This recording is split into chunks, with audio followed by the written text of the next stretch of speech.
नमस्कार दोस्तों, स्वागत है आपका। आज जो वीडियो रहेगा दोस्तों वो 4 भागों में अलग अलग रहेगा, तो आप अपने रिक्वायरमेंट के हिसाब से उसको स्किप कर सकते हैं। इसमें एक रहेगा जैसे बगीचा लगाया हूं मैं, तो उसके पीछे की मैं जो रियल स्टोरी है वो बताऊंगा कि क्या किस कारण से, या जो इंस्पिरेशन कहते हैं अपन, कहाँ से आई वो इंस्पिरेशन और किस मोटो से मैंने लगाया। तो हर किसी की एक रहती है, तो उसके बारे में मैं बताऊंगा आपको, इंस्पिरेशन के बारे में। उसके बाद मैं बताऊंगा आपको ये जो मैंने लगाया है इसका सबसे बड़ा फ़ायदा, खाली आम को छोड़ के, एक जब प्लांटेशन करते हैं आप, तो प्लांट को छोड़ के आपको क्या उसका और बेनिफिट है वो बताऊंगा। तीसरे नंबर में जो आज की वैरायटी के बारे में आपको बताऊंगा, जो डिस्कस करेंगे अपन।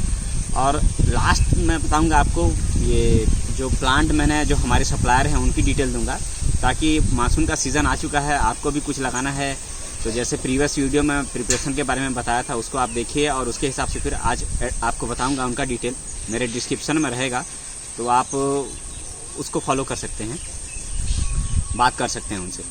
तो चलिए दोस्तों मैं बताता हूँ। ये जब हम छोटे थे तो ऑब्वियस सी बात है, छोटे में हर कोई अपने मामा घर जाता है, छोटे जब रहते हैं अपन, अभी भी हम लोग जाते हैं, बट अब मोस्ट फ्रीक्वेंट जैसे गर्मी की छुट्टी होती है तो अपन चले जाते हैं अपने मामा के घर। तो उस समय क्या है, मेरे मामा के घर हम लोग जब जाते थे तो उनके यहाँ बहुत बड़ा बगीचा है। कभी मैं मौका मिले तो ज़रूर वहाँ का भी वीडियो बताऊँगा, आपको दिखाऊँगा। वो बहुत बड़े बड़े पेड़ हैं उनके पास, और वो सारी वैरायटी जो आजकल हमें पता चल रही है, वो हम लोग जब बचपन में जाते थे उनके पास, तो वो वैरायटी उनके पास थी।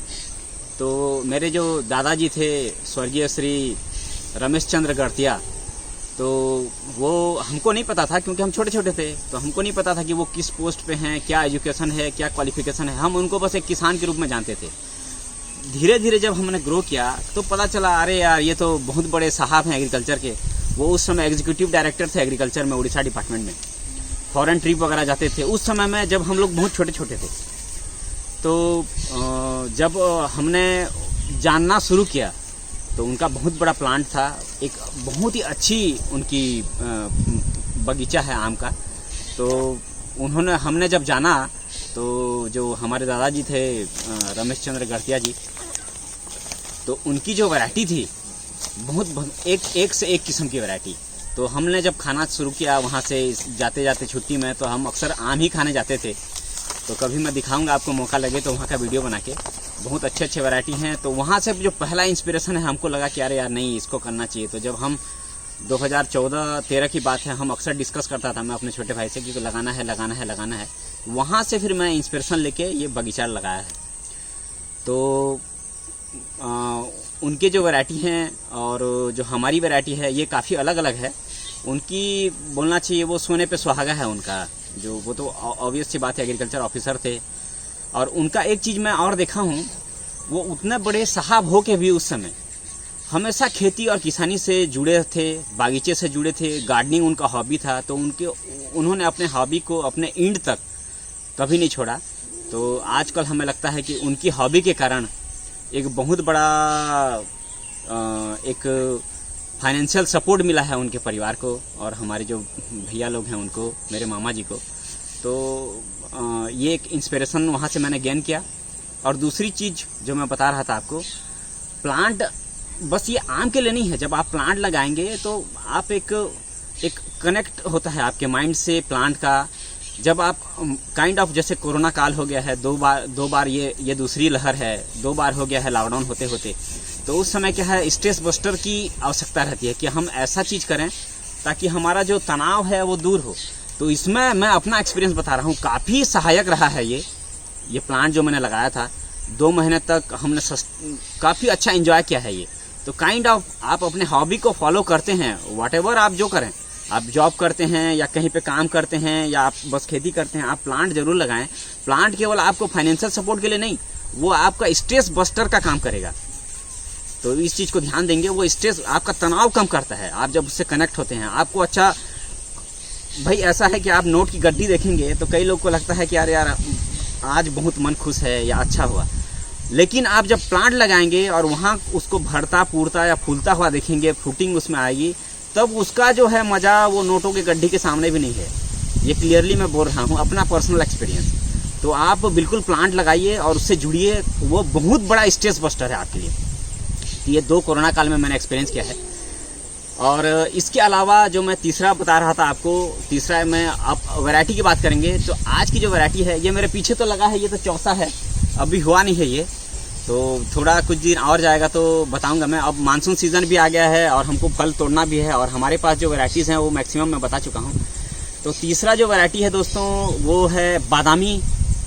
और बादामी जो है वो गुजरात, महाराष्ट्र और कर्नाटका में काफ़ी अच्छा इसका होता है। ऑल ओवर इंडिया होती है, लेकिन गुजरात, महाराष्ट्र और कर्नाटक में काफ़ी अच्छी पैदावार होती है। इसको कर्नाटक का अल्फांसो भी कहा जाता है। ये मैं दिखा ये जो है कर्नाटक का अल्फांसो कहा जाता है। लेकिन मैंने पर्सनल यहाँ अनुभव किया है, साइज़ उतनी बड़ी नहीं होती, लेकिन बैंगन पल्ली से काफ़ी मिलती है ये। तो क्लोज रिलेटिव है, लेकिन कहा जाता है अल्फांसो का क्लोज रिलेटिव है। लेकिन पर्सनल एक्सपीरियंस से मैं जो बता रहा हूँ आपको, ये बैंगन पल्ली के बहुत करीबी है। कच्चे में भी बढ़िया मीठा रहता है, एकदम मीठा नहीं रहता, लेकिन कच्चे में मीठा रहता है। तो इसकी जो है अल्फांसो से बड़ी साइज़ आएगी। शेप ऑलमोस्ट लगभग अल्फांसो टाइप सा ही होता है, लेकिन बड़ा होता है। और ये चौड़ाई में, इसकी जो चौड़ाई रहती है ये बढ़ती जाएगी। पेड़ जब बड़ा होते जाएगा तो साइज़ थोड़ी बड़ी होगी और ये चौड़ाई बढ़ती जाएगी, और ऑलमोस्ट ये गोल होता जाएगा धीरे धीरे धीरे। शेप यही रहता है, लेकिन मैक्सिमम ये गोलाकार में बढ़ता है, गोलाई में। स्किन ठीक है, और जब काटेंगे इसको तो पूरा पेल येलो, जो हल्का येलो है वो कलर आएगा इसमें। और रेशेदार नहीं रहता, काफ़ी कुछ बैंगन पल्ली से मिलता है। इसका टेस्ट भी एरोमेटिक है और बहुत मीठा रहता है, बैंगन पल्ली से मीठा रहता है ये। और साइज़ बड़ी होती जाएगी। तो और इसमें जो पैदावार है उड़ीसा में भी काफ़ी अच्छी है, और हमारे यहाँ भी काफ़ी अच्छी हुई है अब तक। तो ये कच्चे में भी आप लगा सकते हैं। और इसमें दोस्तों एक चीज़ और मैं ऐड करना चाहूँगा, बहुत सारे लोग जो कमेंट किए हैं मेरे को, तो इसमें कच्चे की वैरायटी को बोलते हैं कि कच्चे में मीठा कौन सा है, कच्चे में मीठा कौन सा है। कच्चे में मीठा ये है, लेकिन उतना मीठा नहीं है। और कच्चे में जो मीठे की वैरायटी आती है, तो कच्चे में जो मीठे की वैरायटी आएगी वो इतनी मीठी होती है कि आपको कच्चे में ही खाना पड़ता है। आप उसको ऑलमोस्ट मैं पकाऊंगा सोचेंगे तो या तो कीड़े लग जाएंगे, इतना मीठा रहता है। तो वो आप हमारे प्लांट वाले से सप्लाई कर सकते हैं, जो मैं डिस्क्रिप्शन में दूंगा, आप बात कर सकते हैं उनसे। तो ये एक है। इसके अलावा जो 2-4 और कमेंट आए थे दोस्तों, इसके बारे में बोल रहे थे कि भाई हमें मालदा वर्सेस लंगड़ा में कौन सा अच्छा है।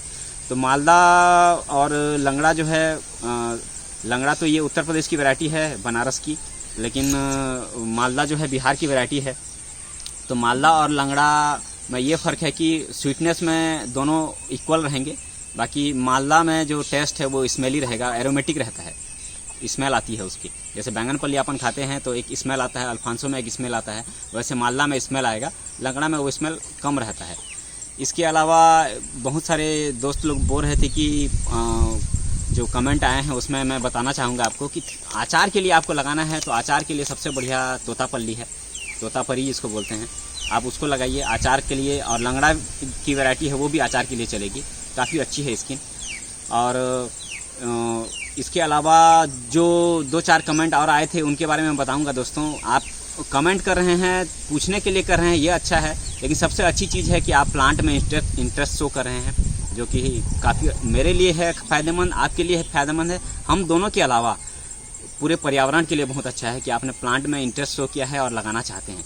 तो आपका फ्रूट भी होगा और जो पर्यावरण की पूर्ति है वो कंपलसरी है, आप करिए। एक और जो कमेंट आया था आम्रपाली के बारे में पूछ रहे थे। तो आम्रपाली वर्सेस मल्लिका में मल्लिका लेटेस्ट वैरायटी है, तो मल्लिका को मैंने प्रीफर किया है। स्वीटनेस आम्रपाली में ज़्यादा आएगी, लेकिन मल्लिका क्या है, साइज़ बड़ी होती है उसकी। तो मार्केट के हिसाब से आप चूज़ करिए, वहाँ आपको मार्केट के हिसाब से चलना है तो मल्लिका को लीजिए। प्लांट की लाइफ भी बड़ी होगी एज़ कम्पेयर टू आम्रपाली। तो प्लांट जो सप्लायर हैं उनका मस्तान भाई हैं, तो उनका मैं आपको नाम के साथ मोबाइल नंबर दे दूंगा, आप उनसे संपर्क कर सकते हैं। उनमें किस साइज़ का आपको प्लांट लगाना है और कितना वारंटी वो कवर कर रहे हैं। 1 ईयर का तो कवर करेंगे वो ऑलमोस्ट सभी पेड़ों में। 3 तरह के उनके प्लांट होते हैं, 1 वर्षीय, 2 वर्षीय और 3 वर्षीय, उनका अलग अलग प्राइस होता है। उसके अलावा वो इसके जो कंपोस्ट खाद है, ऑर्गेनिक खाद, वो भी सप्लाई करते हैं। नीम खली जो कंपलसरी है, आप उनसे बात कर सकते हैं। तो आप बात कर लीजिए, आपके पास कंपलसरी नहीं है कि कुछ भी आपके पास जो अवेलेबल होगे खाद वो भी दे सकते हैं। तो जिन जिन को रिक्वायरमेंट है और जहाँ जहाँ प्लेस है आपका, वहाँ उनका सप्लाई है कि नहीं है, आप बात कर लीजिए उनसे। इसके अलावा दोस्तों आज काफ़ी हवा चल रही है तो थोड़ा डिस्टर्ब हो रहा है, तो आपको कुछ साउंड आए तो थोड़ा सा माफ़ करिएगा उसके लिए। माइक ऑर्डर किया है मैंने, आया नहीं है अभी तक, तो जल्द ही उसमें मैं रिकॉर्ड करूँगा, तो थोड़ा साउंड जो है वो नाइस कम आएगी। तो उम्मीद करता हूँ दोस्तों आज का वीडियो आपको ज़रूर इन्फॉर्मेटिव लगा होगा। जुड़े रहें हमारे साथ, मिलते हैं अगले वीडियो में। बहुत बहुत धन्यवाद, नमस्कार।